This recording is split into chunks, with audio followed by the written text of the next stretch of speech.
Third point की बात करते हैं कि मंद अभिक्रिया क्या होती है, मंद गति की अभिक्रियाएँ क्या होती हैं। देखो, ऐसी रासायनिक अभिक्रियाओं को होने में क्या होता है, बहुत समय लग जाता है, या तो कुछ महीने लग जाते हैं या कुछ महीने नहीं तो कुछ साल भी लग जाती हैं। मतलब इन अभिक्रियाओं को होने में बहुत अधिक समय लग जाता है। जैसे अगर मैं एग्जाम्पल की बात करता हूँ कि जैसे लोहे पर जंग कुछ दिनों में तो लगती नहीं है, कुछ टाइम भी लगता है लोहे पर जंग लगने में, या तो कुछ महीनों में भी लग सकती है या कुछ वर्षों में भी लोहे पे जंग लग सकती है। इसको हम ऐसे पता नहीं लगा सकते हैं देख करके कि कितने दिनों में लगी। यानी मंद अभिक्रियाओं की वेग का निर्धारण, मंद अभिक्रियाओं की गति का निर्धारण हम नहीं लगा सकते हैं। अगर मैं बात करता हूं कि मंद अभिक्रियाएं क्या होती हैं, ये तीसरी अभिक्रिया है मंद अभिक्रिया, यानी ऐसी रासायनिक अभिक्रिया जिसमें कुछ महीनों या कुछ वर्षों में भी अभिक्रिया के प्रारंभ होने की जानकारी नहीं मिलती है, अर्थात कोई दर्शनीय परिवर्तन दिखाई नहीं देता है, अति मंद अभिक्रिया कहलाती है। इन अभिक्रियाओं का वेग भी ज्ञात नहीं किया जा सकता। मतलब इन मंद अभिक्रियाओं का हम वेग भी ज्ञात नहीं कर सकते हैं कि ये कितनी तीव्र गति से हो रही हैं या कितनी स्लो गति से हो रही हैं। इन अभिक्रियाओं का वेग हम ज्ञात नहीं कर सकते हैं। उदाहरण के लिए अगर मैं बात करता हूँ जैसे लोहे पे जंग लगना, इसका निर्धारण हम नहीं लगा सकते हैं कि लोहे पे जंग कितने समय में लग रही है। और दूसरी बात करता हूँ, दूसरे एग्जाम्पल की मैं बात करता हूँ, हाइड्रोजन H2 व O2 उत्प्रेरक की अनुपस्थिति में जल का निर्माण होना। यानी आपने सुना होगा कि H2 और O2 मिलकर के जल का निर्माण करते हैं, लेकिन ऐसा पॉसिबल नहीं होता है। लेकिन अगर इससे पॉसिबल होता भी है तो इसको बनने में कुछ बूंदें बनने में, जल की कुछ बूंदें बनने में, हाइड्रोजन और ऑक्सीजन से जल की कुछ बूंदें बनने में या तो कुछ महीने या कुछ वर्ष भी लग सकते हैं। ऐसा नहीं होता है कि वातावरण में हाइड्रोजन और ऑक्सीजन दोनों पाई जाती हैं, वो साथ के साथ मिल कर के जल का निर्माण करते हों, इसलिए यह पॉसिबल नहीं होता है। होता है उत्प्रेरक की अनुपस्थिति में होता है जल का निर्माण, लेकिन उस जल का निर्माण होने में क्या हो सकता है, कुछ महीने या कुछ वर्ष भी लग सकते हैं। यहाँ पे एक शब्द आया है, यहाँ पे उत्प्रेरक। उत्प्रेरक क्या होता है?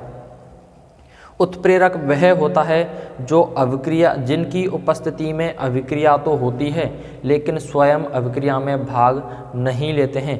मतलब ये उपस्थित तो रहेंगे अभिक्रिया में लेकिन स्वयं पार्टिसिपेट नहीं करेंगे, उस अभिक्रिया में स्वयं भाग नहीं लेंगे।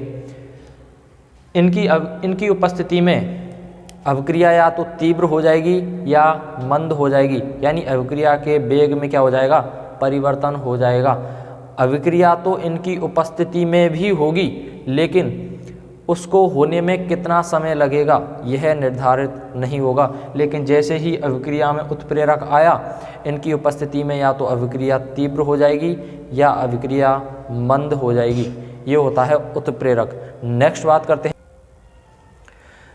बात करते हैं हम कि अभिक्रिया की दर या वेग यानी रेट ऑफ रिएक्शन क्या होती है, कि प्रति इकाई समय में, कि एकांक समय में या प्रति इकाई समय में अभिकारकों या उत्पाद की सांद्रता में होने वाला परिवर्तन कहलाता है अभिक्रिया की दर।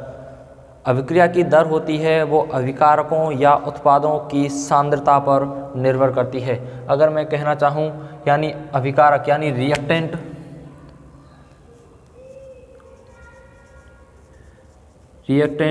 और ये क्या है, प्रोडक्ट।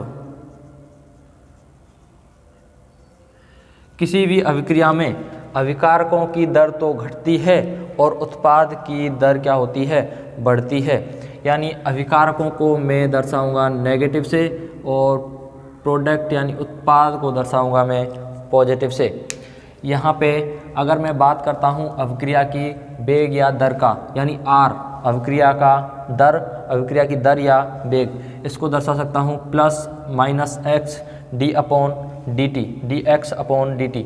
यानी अभिक्रिया का वेग क्या होता है, अभिकारकों या उत्पादों की सांद्रता में परिवर्तन बटे परिवर्तन में लगा समय।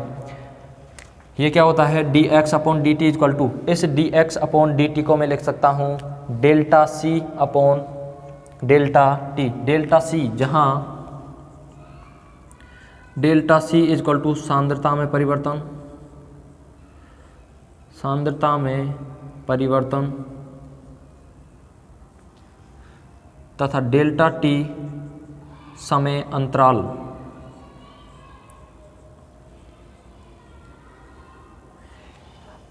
यहाँ पे जो प्लस और माइनस का मतलब क्या है, प्लस और माइनस का मतलब होता है, प्लस का मतलब होता है उत्पादों की सांद्रता में परिवर्तन, उत्पादों की सांद्रता में परिवर्तन,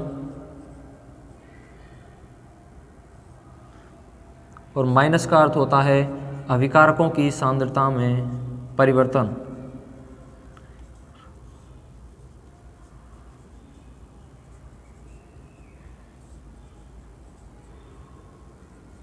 अभिकारकों की सांद्रता में परिवर्तन।